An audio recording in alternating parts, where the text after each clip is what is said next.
Hello दोस्तों, अस्सलाम वालेकुम। आप देख रहे हैं MTN न्यूज। आज महानगर पालिका कमिश्नर जी श्रीकांत ने बड़े दिनों के बाद प्रेस कॉन्फ्रेंस बुलाई और शहर में जो चल रही है कार्रवाई, अतिक्रमण, लैंड एक्विजिशन और गुंटेवारी, धार्मिक स्थलों को नोटिस, उस ताल्लुक से पूरा डिटेल्स बताया। किन लोगों को TDR मिलेगा, किन को नहीं मिलेगा, किन लोगों को घर मिलेगा, किस तरह से घर मिलेगा, क्या कार्रवाई है, उस ताल्लुक से आज पूरी डिटेल्स उन्होंने पत्रकारों से बात की और सभी जो शहर में चल रही है कार्रवाई उस ताल्लुक से बात की और पूरा डिटेल्स बताया। चंपा चौक से जालना रोड उस ताल्लुक से भी बात हुई।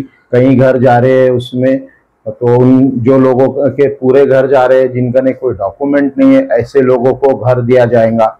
इस तरह का भी कमिश्नर साहब ने कहा है। TDR किन को दिया जाएगा, किन को नहीं दिया जाएगा, इस ताल्लुक से भी उन्होंने बताया। धार्मिक स्थलों के बारे में भी उन्होंने बताया कि पहले हम उनके गुरुओं से, उनके कमेटी के लोगों से बात करेंगे। मस्जिद, कब्रस्तान, मंदिर, मस्जिद, गुरुद्वारा, पुतले, जो भी रास्ते में जा रहे हैं उनके रिलेटेड जो भी लोग हैं उनसे बात करेंगे, उनसे चर्चा करेंगे और उसी के बाद वो उसको किस तरह से हटाया जा सकता है वो निर्णय लिया जाएगा। और भी काफी चर्चा की गई। आइए देखिए क्या कहा कमिश्नर जी श्रीकांत ने नागरिकों से। अक्वायर करणार तर मी त्यांना पैसे देणार आहे।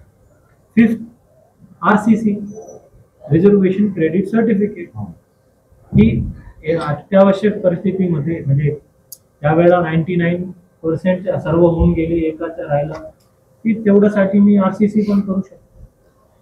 आणि सिक्स्थ पण पद्धत आहे की अकोमोडेशन रिझर्वेशन।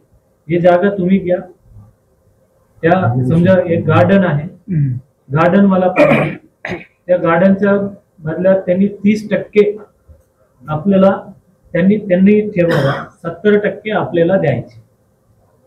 मग ते 30% जागामध्ये तुम्ही 100% जागाची FSI त्या ठिकाणी लोड करू शकता। सो माझ्याकडे कॉम्पेन्सेशनचा 6 पद्धती आहेत। आता दररोज बीड बायपास मध्ये, पडेगाव मध्ये, आरसूळ मध्ये लोक येतात गुंटेवारी करायला, TDR घ्यायला आणि इन्स्टिट्यूटला येत आहेत। तो ये मेरा एक्विजिशन प्रोसेस हर दिन चालू है, हर दिन आपला एक आ रहे लोग। वो भाग आहे तुमचा, बरोबर आहे। पण तुम्ही जब सर्वे केला तेव्हा आता पाडापाडी झाली, ऍक्च्युअल किती घरांची कशी पाडापाडी किती झाली, किती मालमत्ता बाधित झाल्या, किती लोकांना आपल्याला TDR देणं, किती लोकांनी FSI केला, किती लोकांना आपल्याला मोबदला द्यायचा आहे, किती लोकांनी या 4-5 प्रकारात TDR ज्या वेळेला मी पाडापाडी करतो त्यावेळेला TDR देण्याची प्रश्नच येतो। मी कोणत्या इमारती तोडल्या जे बेकायदेशीर बांधकाम विना परवानगीने केलेलं, हे बेकायदेशीर बांधकाम तोडून त्यांना अजून नोटीस देतो। काही अर्धवटच तोडलेले, काही चारानच तोडलेले, अजून जे उर्वरित जे 75% त्यांनी गुंटेवारी करा। गुंटेवारी केल्यानंतर ते तेवढा जागा मोकळा। सर्वे तर तुम्हाला रेकॉर्ड घ्यावं लागेल ना, त्याचे रेकॉर्ड तर ठेवावं लागेल ना। 1 महिना झाला ना आता हे सर्व अनुषंगाने आता आपण जे एजन्सी नेमलेले आहे, पेडेको म्हणून जे अटल सेतू जे बनवलेलं आहे आणि मोठे मोठे चांगल्या पद्धतीचं मुंबई MMRDA मध्ये काम करतात, ते त्यांना आपण अपॉइंट केलं। त्याला रस्त्याचा जे DPR आणि ईच अँड एव्हरी त्या ठिकाणी जेवढा जागा आहेत ते 60 मीटर ते रस्त्याची DPR बनवणे त्यांना काम दिलेलं आहे। आता विशेष करून याची DPR सिडको बस स्टँड पासून आरसूल टी पॉइंटच्या DPR तयार होऊन गेली। आता आम्हाला शासनाकडे मंजुरीसाठी पाठवलेलं आहे। त्याला पहिले 70 करोडच्या होता, त्यांनी अजून अतिरिक्त किती केली, 37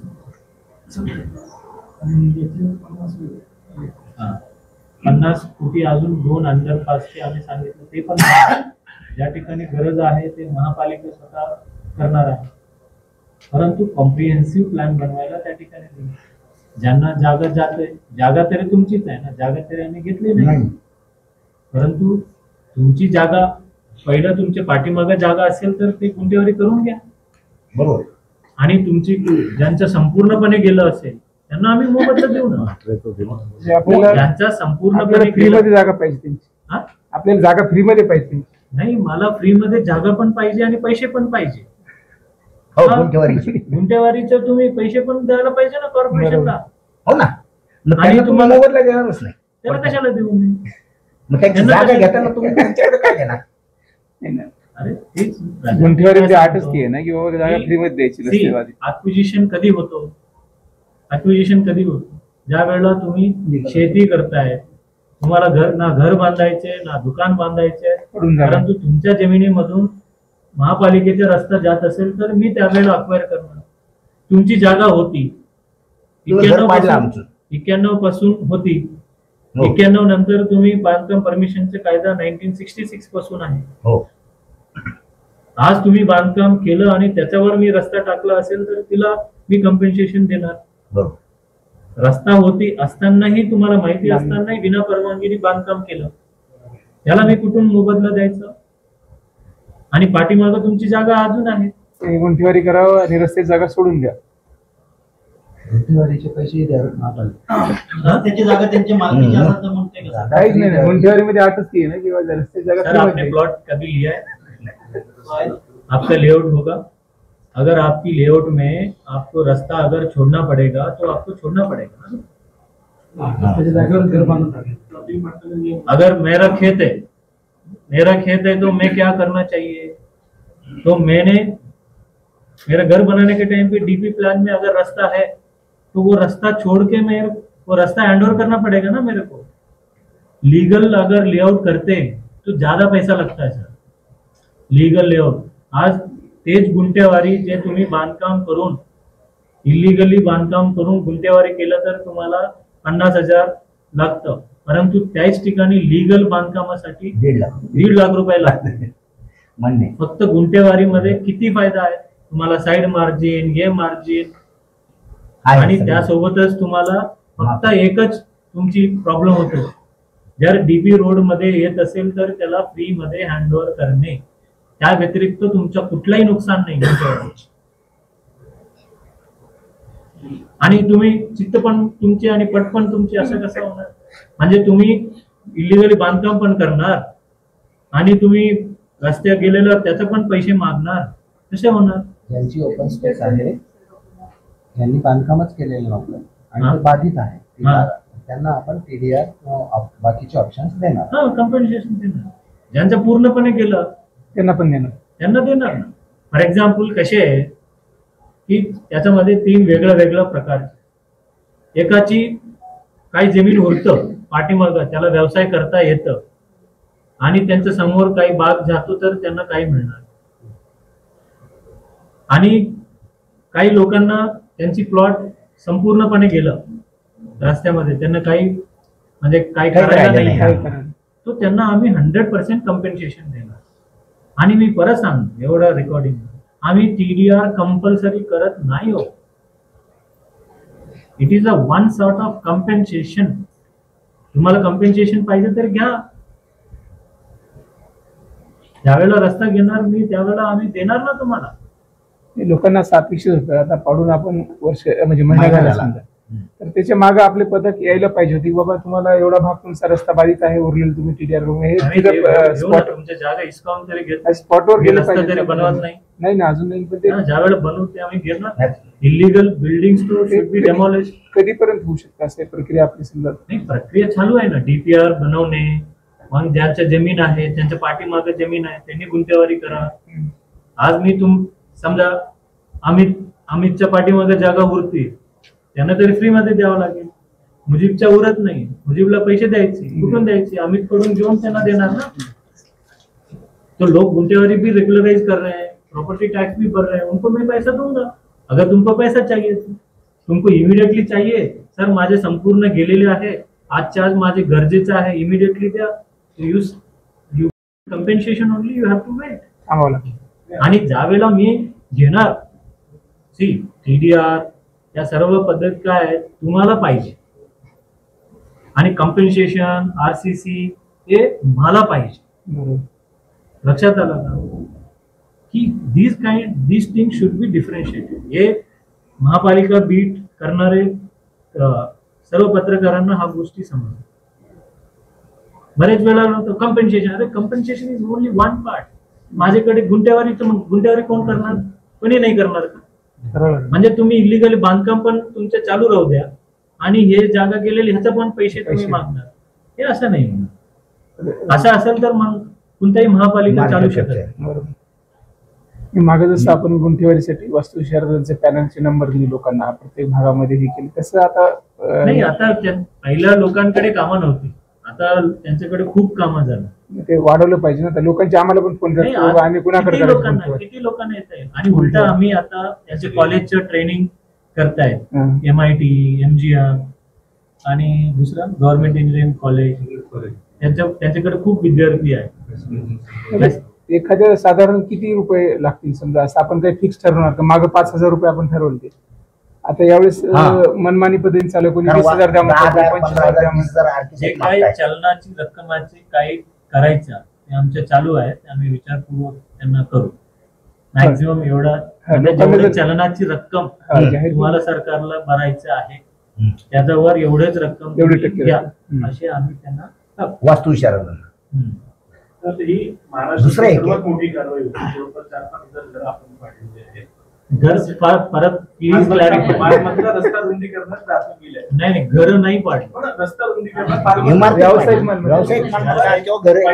पहिले आपण 5 रस्त्यांचं रुंदीकरणाची माहिती घेतली, 8 रस्त्यांची आता मार्किंग झालेली आहे.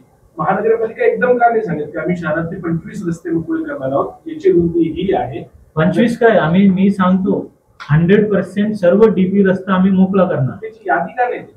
यादी तुम्हाला यापूर्वी पण दिले होतं. आणि एक कोऑर्डिनेशन सिस्टीम जी पाहिजे आहे की एक शहरातले 50 रस्त्यांचं रुंदीकरण होणार आहे, त्यांची हे मीटर आहे, त्याच्यानंतर ही अशा पद्धतीने याचे पंचनामे होत आहेत. भरपूर आहे ना. किती तुम्ही एवढं यादी छापणार आहे का? छापून आम्ही ठीक आहे, मी देतो तुम्हाला. जर गुंठेवारी जिथं महापालिकेला मिळकत आहे तिथे एक खिडकी योजना तुमची गुंठेवारी कक्ष स्थापन होतोय. जिथं लोकांना अडचणी आहे किंवा माझं घर TDR मध्ये येतंय का, मला नुकसान भरपाई का, हे जे छोटे छोटे प्रश्न आहेत की ही जी रेड लाईन म्हणजे काय, ब्ल्यू लाईन म्हणजे काय, इतके साधे प्रश्न आहेत, हे सोडवण्याकरता महापालिकेमध्ये कोणीही नाही. हे प्रत्येक गोष्ट आयुक्तांकडे येऊन लोकांना विचारावी लागते. बस एक बघा, महानगरपालिकामध्ये कुठलाही तुम्ही एखादा बांधकाम परवानगी घेऊन जागेला बांधकाम करत आहे, किंवा जे लोक, मला खूप लोक म्हणतात की महापालिकेची दहशत वाढली, कोणावर वाढली? कोणावर? इलिगल लोक जे इलिगल बिना परवानगीने बांधकाम केलेलं त्यांच्यावर तर वाढायलाच पाहिजे. तुम्हीच सर्व पत्रकार बंधूंनी महापालिका काही करत नाही, महापालिका काही तोडत नाही, गुंठेवारी नाही केलं तर काय केलं आतापर्यंत महापालिकेने, हे तुम्ही लिहिलेलं होतं. आज ज्यांच्यावर दहशत आहे, कोणावर? तुझ्यावर आहे का? कारण तुझे बांधकाम परवानगी घेऊन केलेलं बांधकाम आहे किंवा गुंठेवारी करून घेतलेली बांधकाम आहे. ज्यांच्या गुंठेवारी केलेच नाही, कुठले परवानगी नाही, कोणत्या कायद्याला भी घालत नाही, अशा लोकांवर तर कायद्याची दहशत असायला पाहिजे की नाही. आणि दुसरी, कोणती रस्ता करायचा, कोणती रस्ता नाही. पहिला आम्ही 60 मीटरची रस्ता दिला, नंतर मग 36 मीटर, नंतर 30 मीटर, नंतर 24 मीटर, 18 मीटर. मग बरेच वेळा स्थानिक पदाधिकारी सांगतात, सर आमच्या गल्लीत आहे, आम्ही नाव सांगू शकत नाही, परंतु तुम्ही आमच्या एरियामध्ये खूपच लोकांना अडचण. जसा अभी कैसा हो गया शहर में रहने वाले को या कहीं भी, शेतीमध्ये पण शेतकऱ्यांना पण रोटी, कपड़ा, मकान, रास्ता, ये रास्ता तो चाहिए ना. तुम जाओगे कहां से, तुम्हारा गाड़ी कहां से जाएगी? लोग इसी उद्देश्य से खरीदते हैं कि भाई मेरा 15 मीटर रस्ता नकाशामध्ये दिसतोय म्हणून मी इतर जागा घेतली, घर घेतली. मग तुम्ही महापालिका म्हणून काही करत नसतील आणि 15 मीटरच्या रस्त्यावर कोणी बसलेलं असतील तर काय करायचं? हा, दुर्दैवाने बरेच यापूर्वी महापालिकेमध्ये होऊन गेली की वेळेवर आम्ही DP प्लॅन अपग्रेड नाही केलं, अपडेट नाही केलं, म्हणून मग लोक कुठेही कसेही केव्हाही बांधून टाकतात. त्यांनी एवढं तरी रस्त्यामध्ये बांधायला नाही पाहिजे. हा, आता आम्ही हे आग्रह अजून नाही करत की ज्या ठिकाणी जुन्या घर होती नवीनच मी रस्ता टाकला तिथं मी अजून ते शेवटी एकदम शेवटी जाणार, एकदम शेवटी. जसा बरोबर आहे, बरं आहे. कारण त्यांना अचानक अचानक आलं. मी कोणत्या प्रायोरिटी घेतलं, जे पडली हरसूळ, पडेगाव, नक्षत्रवाडी, बीड बायपास हे पहिल्यापासूनच 60 मीटर होती, पहिल्यापासूनच 30 मीटर रस्ता होती, पहिल्यापासूनच 36 मीटर रस्ता होती. माहिती असून एखादा बांधकाम परवानगी मिळत नाही. म्हणजे का मिळत नाही? कारण त्या ठिकाणी मिळूच शकत नाही. म्हणून मग मिळूच शकत नाही तर चला बाबा बांधून टाक. आता नाथ व्हॅली पर्यंत जे जाणारे ते रस्ता आहे, एका बाजूने पूर्ण लेआउट आहे, एका बाजूने पूर्ण वकफ जमीनवर अतिक्रमण आहे. आणि नॉर्मल अतिक्रमण नाही, 3 मजली मतलब सुपर मार्केट किंवा काय काय बांधून ते सर्व तुटणार आहे, सर्व तुटणार आहे. परंतु मी त्यावेळेस सर आता जेव्हापर्यंत आहे तेव्हापर्यंत आम्ही चालू देतो. तुम्ही उद्या येत असेल तर एवढं वर्ष तरी आम्ही खाल्लो ना त्याचा फायदा. कोणाला भाडा दिली? आता त्याच ठिकाणी जमिनीची किंमत किती? कोट्यवधी रुपये. आता ठीक आहे, जोपर्यंत घेतलं तोपर्यंत ठीक आहे, आम्ही आज तोडतो. मग त्याला मोबदला त्यांना द्यायचा की वकफ जमिनीला द्यायची असेल तर आम्ही वकफ बोर्डला देऊ, त्यांची मूळ मालक तर ते आहे. सो एकंदरीत सांगायचं हे आहे की रास्ता चरी डीपी रोड में कौन सी डीपी रोड्स है, ये तो पूरा बड़ा याद है. It will go 150, 200, more than 200. But हम हर बार आपको प्रायोरिटी बता रहे हैं कि भाई अब पहले क्या था, पहले गए मार्किंग कर लिए फिर तोड़ ली. फिर बरेच लोकप्रतिनिधींची बैठक झाली, त्यांनी सांगितलं की पहले अनाउंसमेंट करिए, मार्किंग करिए, टोटल स्टेशन करिए, उसके बाद मार्किंग करके हम उसको तोड़ेंगे. और हम क्या दिन भर तोड़ते ही बैठेंगे? नहीं, हम मार्किंग करके बता देंगे बस ये रोड की बाउंड्री है, इसके तक तुम खुद तोड़ लो. अभी देखो हरसूल में क्या मंदवली नाही आहे, स्वतःहून लोक तोडून घेत आहे. मी जाऊन तोडण्याची काय गरज आहे? हा, मी मार्किंग दिल्यानंतरही महापालिका काय करत त्यावेळेला मी बरोबर आहे ना. आता पोलीस प्रोटेक्शन सुद्धा आपल्या ह्या कारवाई बघून वाळूज मध्ये पण कारवाई सुरू झाल्या, ग्रामीण भागामध्ये पण सुरू झाल्या. जे मोठे मोठे रस्त्यामध्ये आलेलं जे बांधकाम आहे तेही काढलं जाणार आहे. परंतु हे सब दुसरा एक मुद्दा आहे, सातारा बीड बायपासला जशी आपण खांबो रोवले तेवढे मार्किंग केली तशी सर्व ठिकाणी का सुरू नाही झाली? हो, टेंडर काढले. प्रत्येक गोष्टी 67(3)C मध्ये करता येत नाही. आम्ही तसं म्हणणार नाही. कारण 67(3)C मध्ये आता मला यांनी सांगितलं की तुम्ही जर फास्ट करूया, एक ठिकाणी करा, बट सर्वच ठिकाणी तुम्हाला प्रॉपर तुम्ही टेंडर काढले ना, ते 4 टेंडर काढले ना, हाँ 3 टेंडर काढलेले. इमर्जन्सी करने में वो नहीं है, प्रॉपर मार्किंग करके नाही. तर ती मार्किंग करत असताना या लोकांचे मग पंचनामे सर्वे हे बरोबर करताना हे कशी आपण पद्धत अवलंबणार आहे आता? कारण आता एकीकडे तुम्ही मार्किंग करणार, तुमचे खांब राहणार, तुमच्या ताब्यात त्या जमिनी घेणार, दुसरीकडे चुकीच्या बोलतायत ते तिकडेच थांबवतो. मी मार्किंग एवढा पुरता करतो, दिस इज डीपी रोड, हो ना, या तक है, इसमें आप मालकी हो सकते हो. साहेब त्याच्यात त्याची जरी मालकी असली तर तो त्याच्यावर काहीच करू शकणार नाही, हे तर सत्य आहे. हो, मग हे तर तुमच्या ताब्यात आहे ना, हे तर मान्य नाही. मग कोणाच्या ताब्यात राहणार? तुम्ही शेती करा. हा, शेती कशी करणार? तुम्ही रस्ता टाकलाच ना, तुम्ही बाउंड्री केली. मैं क्या बोल रहा हूँ आप समझ? हो, आलं लक्षात आलं आमच्या. आता आम्ही हे सांगतो, आता फॉर एक्झाम्पल गट नंबर कुठली गट बाउंड्री करतायत की नाही लँड रेकॉर्ड वाले, बरोबर, म्हणजे त्याचा अर्थ काय नाही. सरकारची झाली का? नाही, मी मार्किंग ज्या वेळेला करतो, मार्किंग करतो म्हणजे तर उद्या मी मार्किंग नाही केली, तुम्हाला फसू शकतो की नाही फसू शकतो? आज असे भरपूर लोक फसलेले आहेत बीड बायपास मध्ये. गोरगरीब माझ्याकडे येतात ना, बरोबर, हे सर्व फसलेली लोक आहेत, हो, फसवलेल्या लोक आहेत. याच्यासाठी मी मार्किंग करतो जेणेकरून कोणीही, आता पडेगाव मध्ये मी एक सांगतो उदाहरण, म्हणजे मला त्यांचं बघून एवढं वाईट वाटलं. त्यांनी 1 करोड रुपयामध्ये जमीन घेतली नाल्यामध्ये, आणि जर मी मार्किंग घेतलं असतं, मार्किंग व्यवस्थित ठेवलं असतं अरे हे महापालिकेची मार्किंग हो. आहे आणि ह्याच बद्दल आपण किती वेळा चर्चा नाही केली. बरोबर, मार्किंग ह्याच वेळी किती वेळा तुम्ही प्रेसमध्ये मला विचारले नाही. मार्किंग तरी आता मार्किंग घेतली म्हणजे मी ताब्यात घेतो हा अर्थ नाहीये. तुम्ही ताब्यात घेत नाही, पण त्या माणसाचं नाव तर रेकॉर्डवर येतं तुमच्याकडे सर्वे केल्यावर की अरे सर्वे इसीलिए तो मैं बोल रहा हूँ ना, क्या बोला मैंने, जब मैं मेजरमेंट या सर्वे करूंगा रोड बनवताना तो मी येणारच आहे ना. नाहीतर तुम्ही स्वतः या ना, तुम्ही स्वतः बांधकाम परमिशन घ्या, बरोबर.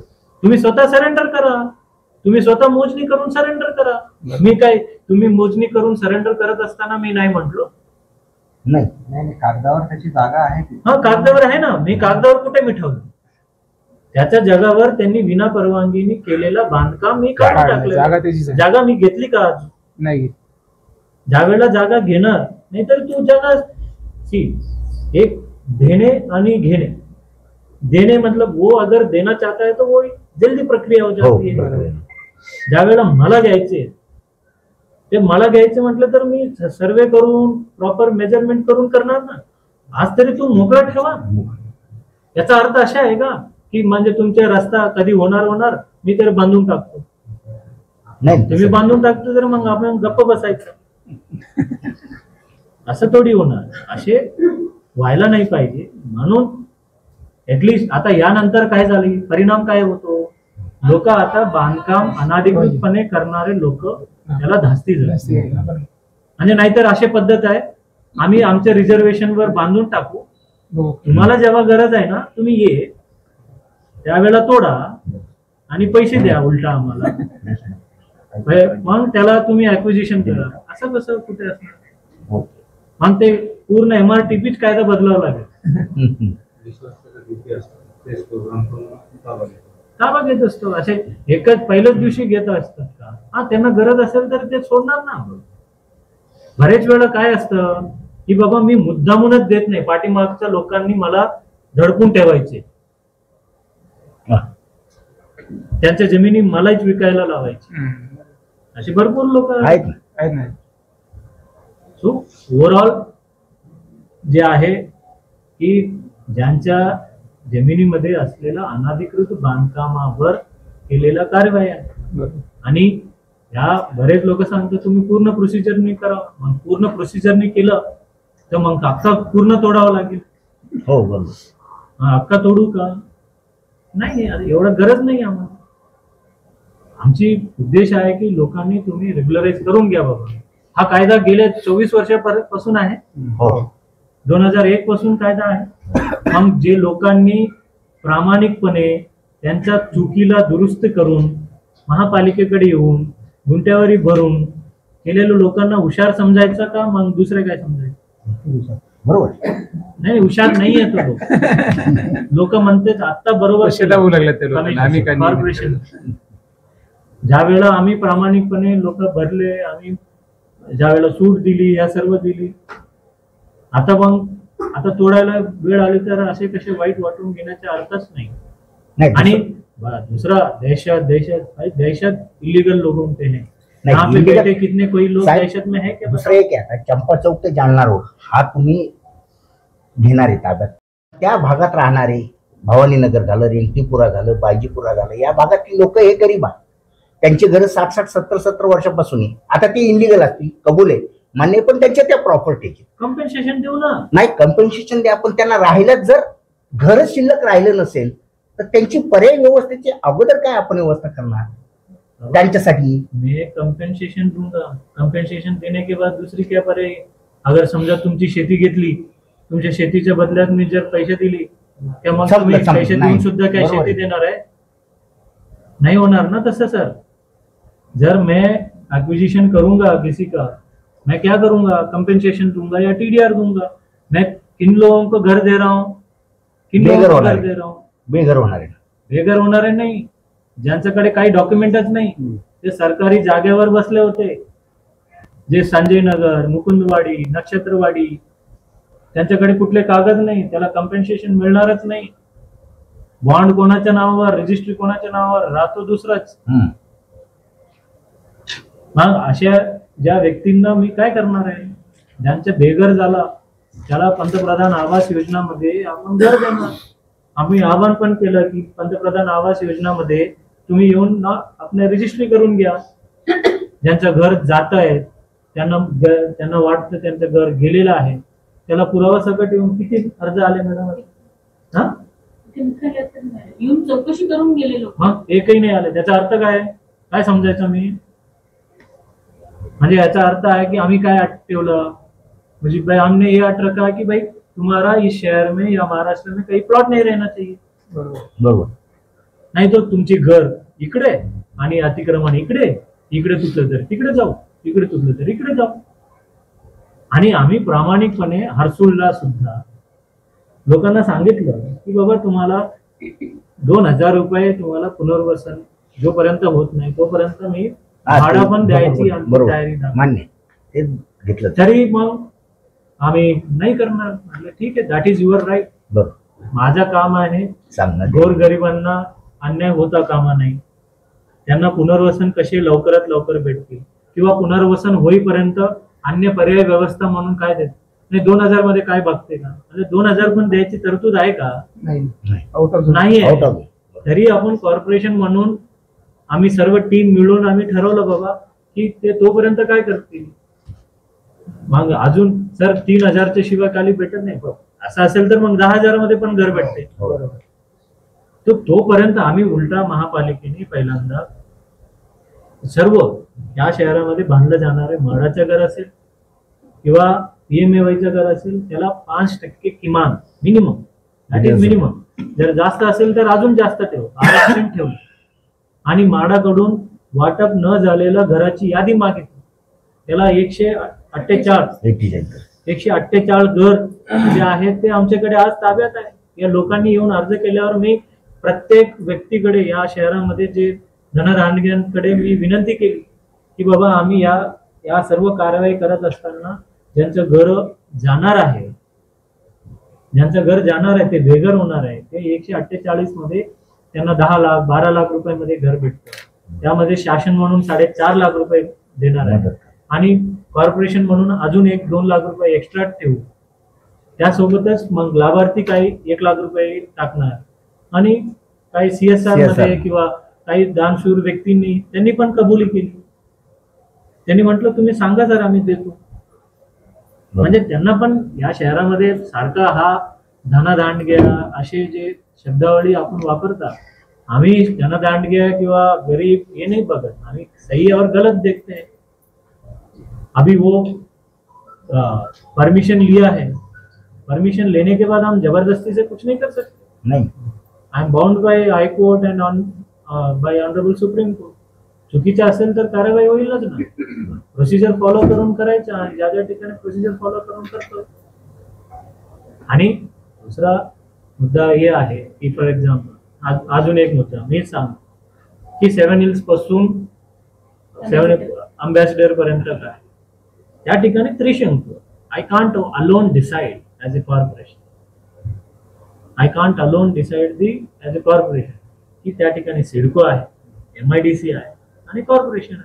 ते ओव्हरलॅपिंग पोर्शन्स आहे आणि त्या ठिकाणी सर्व तिन्ही एजन्सीला विश्वासात घेऊनच निर्णय घ्यायचे. यासाठी सिडकोला आपण पत्र दिलेलं, MIDCला पत्र दिलं. या आठवड्यामध्ये ते बिझी होते, पुढच्या आठवड्यामध्ये त्यावेळेला बैठक होणार. त्याच्यात तर असं आहे ना सर, DP प्लॅन तर फक्त महापालिका बनवते, MIDC आणि सिडकोचा काही संबंध राहिलेला नाही ना त्याच्यात. प्लॅनिंग असू द्या, प्लॅनिंग अथॉरिटी हा भाग वेगळा, पण तुमचा रस्ता तुमच्या शहरातली मार्किंग हा पूर्ण महापालिकेचा अधिकार. मग महापालिकेने आपको गैरसमज है. कसं काय? आपको गैरसमज आहे. प्लॅनिंग अथॉरिटी जरी मी असेल, एका एजन्सीनी त्यांच्या लीज होल्ड प्लॉट्स ऑलरेडी दिलेला असतील, त्याला काय निर्णय घ्यायचा ते सर्व संयुक्त विद्यमानेच निर्णय घ्यायचे. सिडको भी प्लॅनिंग अथॉरिटी होती होती ना, आणि MIDC पण प्लॅनिंग अथॉरिटी होती. उन्होंने अभी त्रिशंकु जब बाग हो गए, अभी तक प्रॉब्लम तो नहीं था.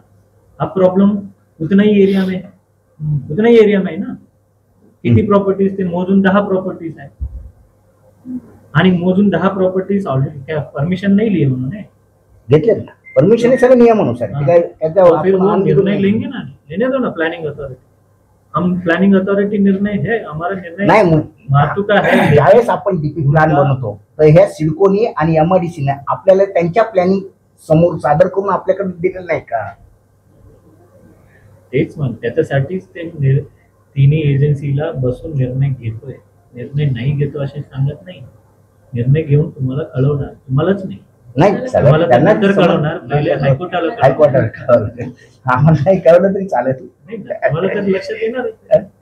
तुमच्या कोणी असेल तर सांगा. नाही आमच्या पैसे पाहिजे. डीपी प्लॅन अजून फायनलच नाही आणि तुम्ही परमिशनच देत नाही. कुठे थांबलो? परमिशनच नाही. आम्ही गुंतेवारी पण करू लागलो. त्या अनुषंगाने डीपी त्या अंमलबजावणी करण्याचा आता पूर्ण अधिकार आहे. मान्य नाही. काय आमच्या समोरपर्यंत आला म्हणून आम्ही क्लॅरिफाय देतो तुमच्या मागे. लोकांचा गैरसमज आहे त्याच्यामध्ये. तिथे येऊनच का थांबती आणि मुद्दाम घोळ घालतात का, हे असे लोकांचे विषय आहेत. कोर्टात त्याच्यात परमिशन मध्ये जो आहे, हा ईबी मध्ये जो आहे whichever is harder में, मतलब जो अगर समझो एकादा येलो जोन में रोड आ गया, वो ईपी में आ गया, तो मैं तब तक परमिशन उस एरिया का दूंगा ही. आणि गुंतेवारीमध्ये ज्या रिझर्वेशन यापूर्वी होत्या काढले गेलं त्याचंही गुंतेवारी आम्ही करतो. दुसरं एक शासनाने प्रमाणपत्र द्यायचं. जर हायकोर्ट म्हणतंय तर मग तुम्ही तुमचा अधिकार जो वापरताय याच्यात आपल्या चंपा चौक ते जालना रस्त्यात, नाही, शासन एक नॉमिनल पार्टी असते. हो मान्य आहे ना. शासन जरी असलं, आता तुम्ही शासनाचे एक तसं पाहिलं, मग तुमचं शपथपत्र चालू शकत नाही का? ते शेवटी शासनाने आम्हालाच कार्यक्रम करतात.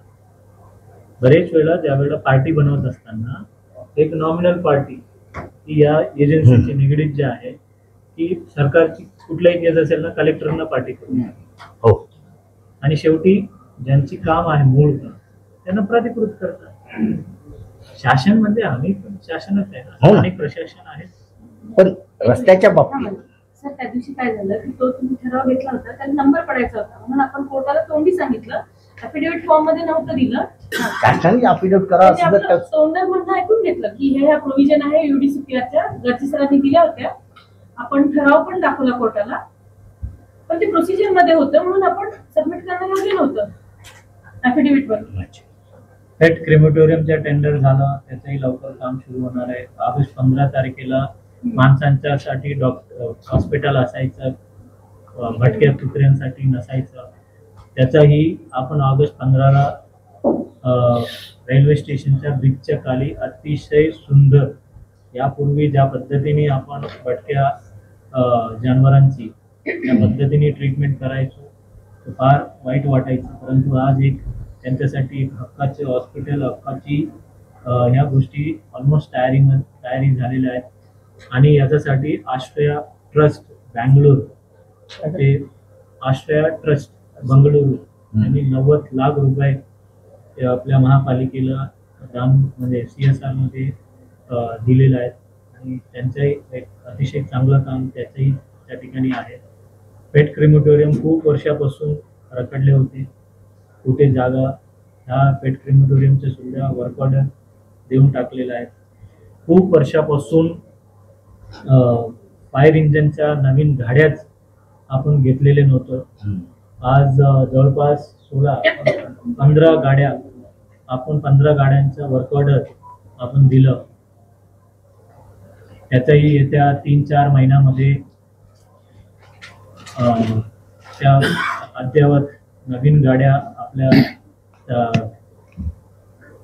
ताफी या भाषा शब्द आहे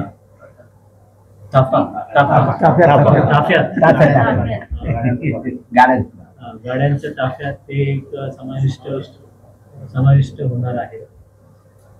किती रक्कम? 23 कोटी.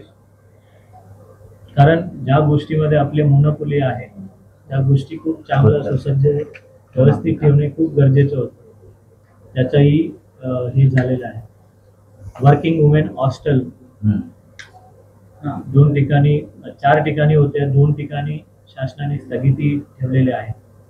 2 ठिकाणची जे आहे नक्षत्रवाडी ज्या ठिकाणी यापूर्वी अतिक्रमित करून त्या ठिकाणी राहत होते जवळपास हो मोठी बिल्डिंग